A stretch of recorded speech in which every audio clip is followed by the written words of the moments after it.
And with that, Samad, parenting plays a very huge role in confidence building.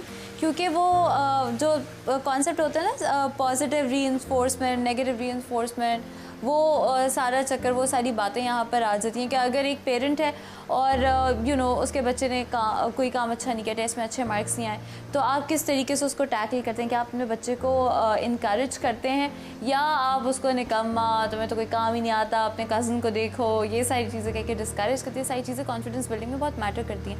आपको क्या लगता है कि किस किस्म के मसाइल हैं पाकिस्तानी कॉन्सेप्ट ऑफ पेरेंटिंग में जिनकी वजह से बच्चों के अंदर ये डिफरेंस इन कॉन्फिडेंस हमें नजर आता है? एक जो मेजर वजह, मुझे एक बहुत मुझे पसंद है हज़रत अली का, वो कहते हैं कि अपने बच्चों की तरबियत उस तरह मत करो जिससे तुम्हारी की गई, बिकॉज तुम्हारा दौर अलग था और उनका दौर अलग है, वो तो अलग बात है। एक तो एक बात हमें समझनी पड़ेगी, जो उनका टाइम है ना, वो बहुत ही डिफरेंट टाइम है और उनका टाइम हमसे ज़्यादा चैलेंजिंग है। जो पुराने वाली जनरेशन है उनका टाइम भी चैलेंजिंग था, बट आज का दौर इसलिए चैलेंजिंग है बिकॉज यहाँ सबसे चार बड़ा मेजर चैलेंज है फोकस चैलेंज।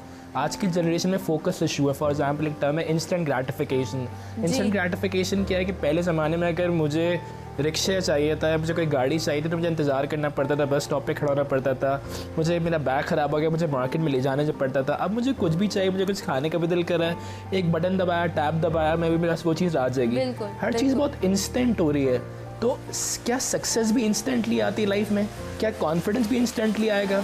तो आजकल की वो एक मेजर प्रॉब्लम से सफ़र करी, दैट इज़ इंस्टेंट ग्रेटिफिकेशन। दूसरी प्रॉब्लम है कि आजकल की जो यूथ है वो चाहती है कि हमें फैक्ट एंड फिगर्स पे बात की जाए। हाँ। हमारे पुराने जो ज़माने के पेरेंट्स होते हैं, जो रीसेंट होते हैं, वो मुहावरों किस्से अफसानों में बात करते हैं, बट अब एक रिसर्च का ज़माना है। अब हार्वर्ड यूनिवर्सिटी, स्टैनफोर्ड की रिसर्चेस ऑनलाइन अवेलेबल है, टेड टॉक्स अवेलेबल है, बहुत सारी चीज़ अवेलेबल है। मैं जितने पेरेंट्स के साथ काम कर रहा होता हूँ, मैं देख रहा होता हूँ कि वो बातें ज़रूर कर रहे होते हैं, बट वो अपने पास्ट की एग्जाम्पल्स दे रहे होते हैं। एग्जाम्पल्स बहुत कमाल चीज़ है, लेकिन मुझे लगता है कि अगर हमें आज की जनरेशन को टैप करना है तो मैं फैक्ट एंड फिगर्स में बात करनी पड़ेगी। बिल्कुल, बल्कि even we are like that. अगर हमारे पेरेंट्स हमारे से ज़्यादा आर्ग्यू कर रहे होते हैं तो हमें तो लॉजिकल बात बताएं, ये नहीं बताएं आप क्या कह रहे हैं, लॉजिक से रिलेट करें। लॉजिक से बढ़कर मोस्ट ज़्यादा कि फॉर एग्जाम्पल जैसे भी आपने एक मूवी की बात कही, अब बहुत से पेरेंट्स ने मूवी नहीं देखी। फॉर एग्जाम्पल आज के दौर में मैं अपने पेरेंट्स को लोग गाइड करता हूँ कि कुछ ऐसी मूवीज़ बन रही जो आप ज़रूर देखिए। फॉर एग्जाम्पल मैंने एक मूवी देखी सुई धागा, सिर्फ क्रेजी मूवी, क्रेजी कॉन्सेप्ट के मूवी स्टार्ट हुई है, सब कुछ बुरा है लेकिन वो कह रहे हैं सब बढ़िया है, सब कुछ बढ़िया है। मेरे घर में अबू मुझे डांटता है लेकिन सब बढ़िया है। सेल्फ बिलीफ पे पूरी मूवी ड्राफ्ट की गई। मुझे लगता है बहुत सी ऐसी चीज़ें हैं जो पेरेंट्स को अपने आप को अपडेट करना चाहिए। एक इंपॉर्टेंट बात मैंने आज से कई साल पहले पढ़ी थी कि ज़िंदगी कुछ नहीं है सिवाय चंद फैसलों के। हम स्टार्ट में जो अपने बच्चे की अपब्रिंगिंग कर रहे हैं ना, एक सवाल मेरी वालदा ने मुझसे किया। मेरी वालदा ने मुझे कहा कि समझ मैंने हज कर लिया, इतने सारे काम कर लिए, फिर भी मैं एम्प्टी फील करती हूँ। मुझे लगता है मैंने कुछ नहीं किया। मैंने चेकआउट किया कि दुनिया का सबसे इम्पॉर्टेंट काम क्या है। एक बिज़नेस स्टार्टअप करना, मे बी किसी मॉर्निंग शो में काम, कुछ भी, a lot of staff are there. तो मुझे कोटेशन मिला कि दुनिया का सबसे बड़ा ज़ादिरा, सबसे बड़ा काम ये कि आप अपनी औलाद की सही तरबियत करें।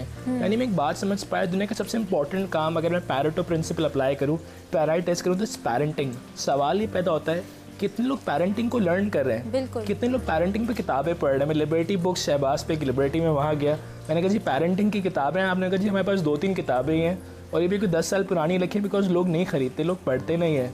सवाल ये पैदा होता है कि एक ऐसा जो मेजर काम है, जो दुनिया का सबसे मेजर काम है, दुनिया के लिहाज से भी और इनफैक्ट जो हमारी सेकंड दुनिया है उसके लिहाज से भी, एटर्निटी के लिहाज से भी, लेकिन उसको लोग एक्सीडेंटली कर रहे हैं। एक बड़ा अच्छा लॉ है कि एक होता है लॉ ऑफ एक्सीडेंट और एक होता है law of cause and effect. बहुत से लोग ये बिलीव करते हैं लॉ ऑफ एक्सीडेंट पे काम कर रहे हैं, law of cause and effect पे law of cause and effect पे हम काम नहीं कर रहे हैं। हम ये नहीं देख रहे होते कि हम क्या डिग कर रहे हैं, हम क्या कौन सा बीज लगा रहे हैं। लॉट ऑफ पेरेंट्स कंप्लेन कि मेरे बच्चे मेरी बात नहीं मानते, मेरे बच्चे नहीं समझ रहे, मैंने तो इतनी अच्छी तरबियत करी, सब कुछ हुआ। बट मैं एक और बड़ी मज़ेदार रिसर्च पढ़ा था, रिच डैड पुअर डैड में, जो भी हमारा टॉपिक है आज के मुताबिक, इस रिसर्च से बहुत रिलेटेड है। रिच डैड पुअर डैड में रॉबर्ट कावासाकी कह रहे हैं जो गरीब माँ बाप थे उन्होंने एक बहुत बड़ा काम किया, उन्होंने बहुत बड़ा काम किया, गलत काम ये किया, उन्होंने अपने बच्चों के दिमाग में गरीब बिलीव्स डाल दी है। रिसर्च ये कह रही है मेजॉरिटी जो गरीब ख़ानदान के बच्चे होते हैं वो गरीब ही रहते हैं just because of their parents believes कि तुम छोटा कमा लो, छोटा कर लो। एंड बाज़ लोग जो अमीर बैकग्राउंड से आ रहे होते हैं वो शायद इतने ज़्यादा पढ़े लिखे नहीं होते, फिर भी वो बड़ी जॉब्स पे लग गए just because of there parenting, because उनके माँ बाप ने उनसे बड़े बिलीव्स शेयर किए। तो एक जो मेजर रोल प्ले करता है पेरेंटिंग, मैं समझता हूँ एक माँ और एक बाप का सबसे बड़ा काम ये कि वो अपने बच्चे को मेजर बिलीफ शेयर करे, मेजर आइडियाज़ शेयर करे, अब एक कॉन्सेप्ट, एक गोल शेयर करे कि बेटा बड़ा सोचो, कुछ भी हो जाए, अगर नंबर कम है मसला नहीं है, बट तुम्हें बड़ा सोचना है। The power of thinking big plays a very vital role in the success of parenting and the success of a child, I believe. बिल्कुल